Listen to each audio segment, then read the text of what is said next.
پاره‌ام پاره.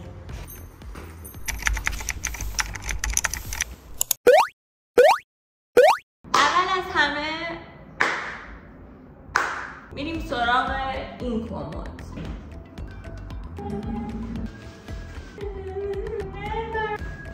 بچه‌ها این یه روز شلوار بود.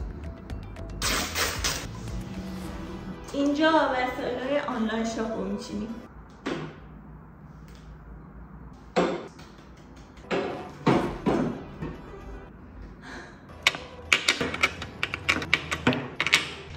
فقط برای OCD های عزیز. فعلا تا اینجا همه چی شیک و پیک شد. بقیه اتاق وضعش این چنینیه. سلام. رد نمیشه.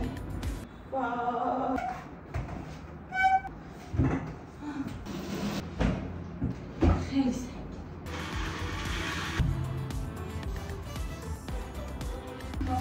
خب آقا این میزه که تموم شد. اون کمدم که قبلش تموم شده بود.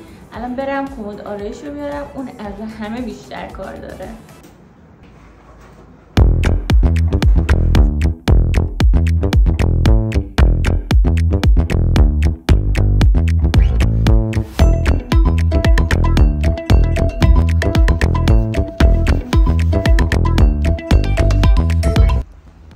هرچی بیشتر میگذره بیشتر حس میکنم شبیه اون یارو صاحب کارخونه شکلات سازی بود. بچه‌ها اینو دیدم گریم گرفت. واسه 13 سال پیشه مامانم بنده. خیلی کیوته اینا رو. فقط دارم احساساتی میشم. ببین این گل سنبله. مجبورم بریزمش دور اینو. خدافظ. روباناشو نگه میدارم. گلاشو میریزم دور.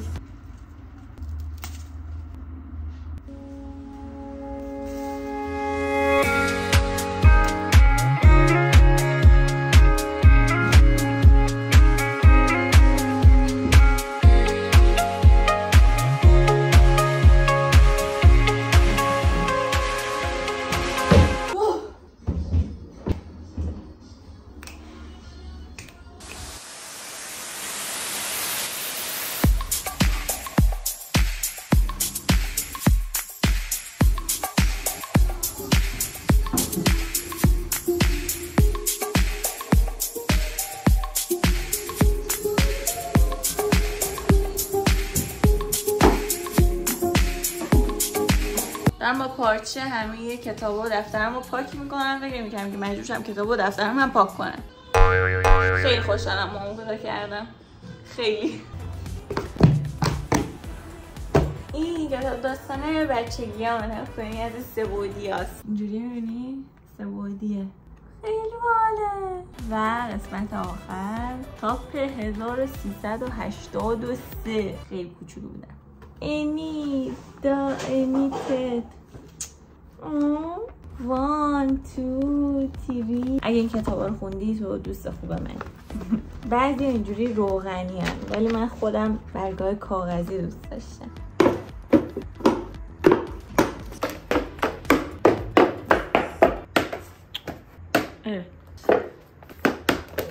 تادا. همونطور که میبینی یه دوره بچه ها کالکشن لاک داشتم. نمیدونم چرا، واقعا نمیدونم چرا این لاک خریدم. میدونی با پولشون میتونستم چی کار کنم؟ هیچی. ولی خلاصه این واقعا چه رنگیه بچه ها؟ رنگ پیک.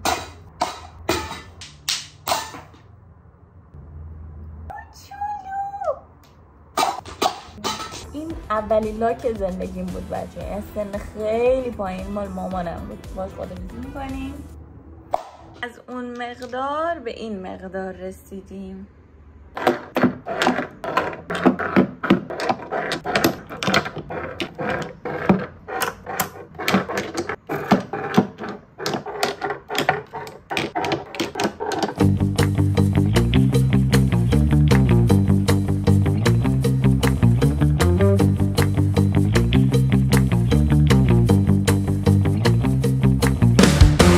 توی مدت من یه دونه پیسی خریدم، الانم میخوام برم یه دونه میز چوبی دارم اونو ببینم چیکار میشه که رنگ مشکی کنم که به اتاقم هم بیاد و بتونم پیسی رو بتونم بذارم روش.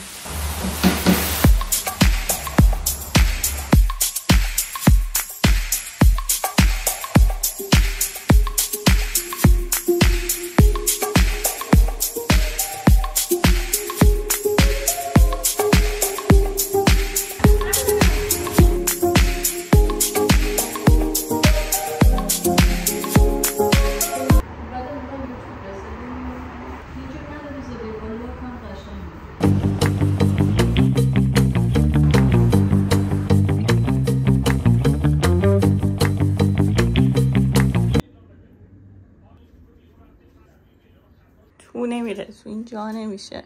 نکنید تو اینجا نمیشه. 1 سانت 2 سانت بیشتر.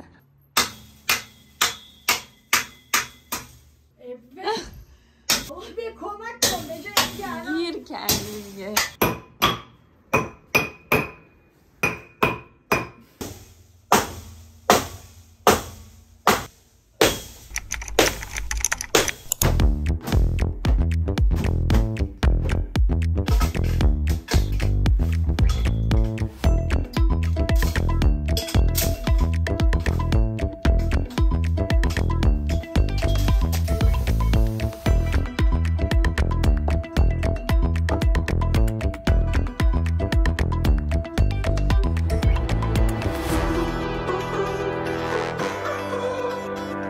فکر کنم جاشون عوض کنم، خیلی زایه، خیلی بده.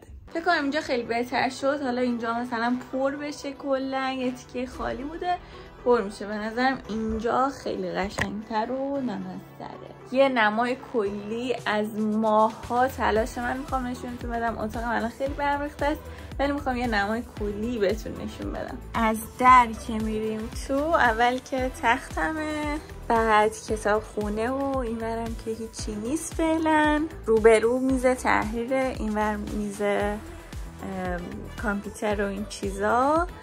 بعد اینجا که میز آرایشیه و اینورم لباسا و کمد آنلاین شاپم. و آره دیگه، چرا آینه کثیفه؟ متوجه نمیشم چرا آینه کثیفه هانی. خیلی بچه خیلی از اتاقم راضیم، خیلی خوشحالم و احتمالاً باز یه تغییراتی بدم. مثلا اونجاها خیلی خالی و اینا، شاید تابلو اینا بشه.